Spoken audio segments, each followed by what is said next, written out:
Our GED math problem is the one in front of us today, and we see that we are given a graph, and it looks like it crosses the y-axis at point B, which is at 5. So the y-intercept is 5.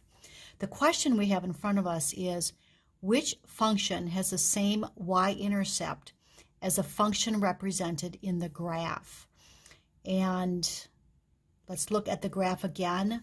We know that the y-intercept that's represented in the graph is at point B, and that is 5, and so that would be 0 and 5 would be that y-intercept. So what that is telling us is that when we substitute the value of 0 in for x, and we solve that equation, if you will, that our result should be 5. So we'll start with the first one, and we have the function of x. If x is 0, so that would be 3 times 0 squared, right, which would be nothing, minus 6. So the result, the function of x here is a negative 6. So we know that that one's not going to work. Let's take a look at the second one. So by now we should know that if we're simply substituting 0 in for x, that's going to be 0.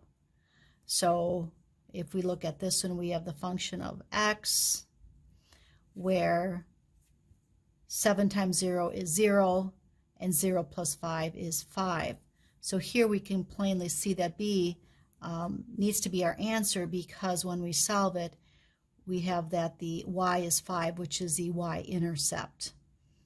But let's go ahead and take a look at letter C, and we know that if we substitute 0 in for x, it's going to be 0. And in this case for C, the function of x then is going to be a negative 5. So which function has the same y-intercept?